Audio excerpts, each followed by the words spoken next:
Hey everyone, what's up? I'm Leah. Welcome back to By Its Cover, and today we're just gonna do a short little cover review along with a life update, I guess.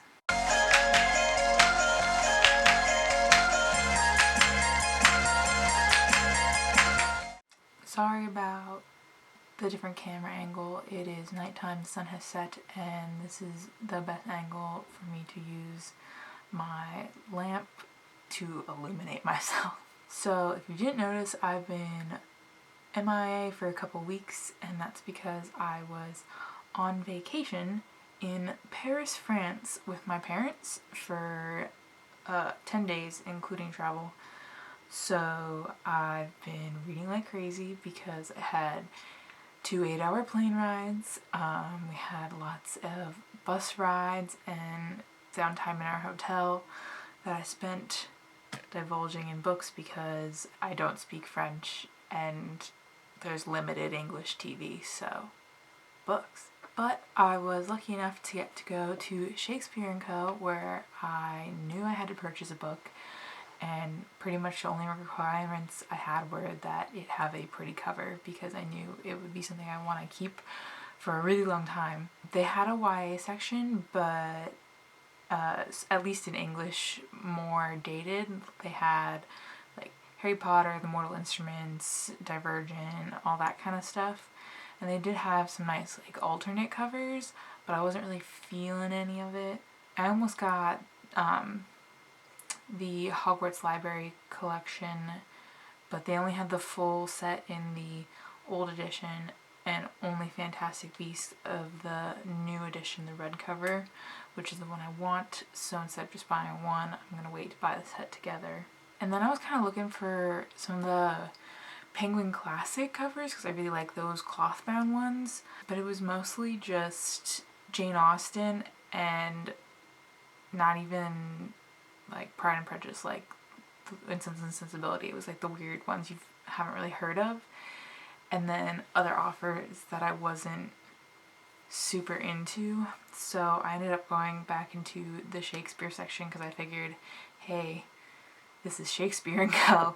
I was also looking at the Penguin covers there because they have those in really nice line art redesigns, but then I couldn't choose just one play, so I ended up going with a collection of Shakespeare's sonnets, and I'm super happy with it, and I super love this cover so much.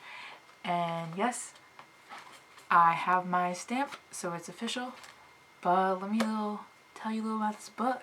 So this is the 2016 Alma Classics edition of Shakespeare's sonnets. The design is by Nathan Burton, who lives in London. He particularly likes flat graphic designs for book covers, but he also has done some cookbooks, so that's interesting. He's definitely a big fan of patterns, as you can see here. So the title font is Bodoni Recut Compressed Caps, which is very long, but I am familiar with Bodoni and I do love that font, so this is just a variation of it.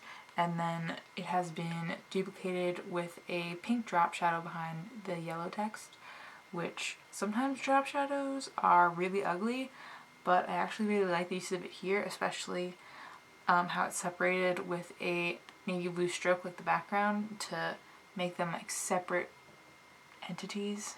Then under here we have William Shakespeare's name, and this is actually Garamond Premier.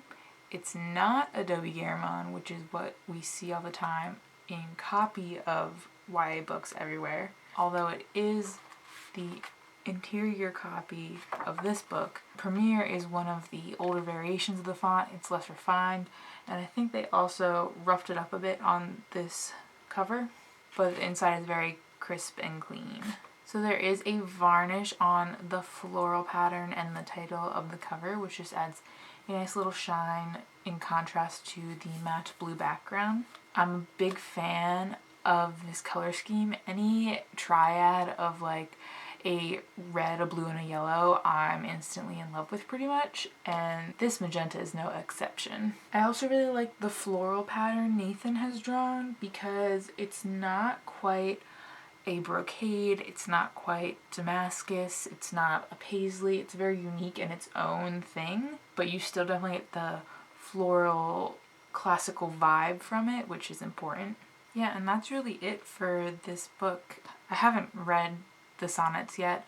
I plan to like probably only do a couple at a time and really digest over them because poetry's not my favorite thing. It's not my strong suit in dissecting the meaning of it all the time, but I think I will enjoy these.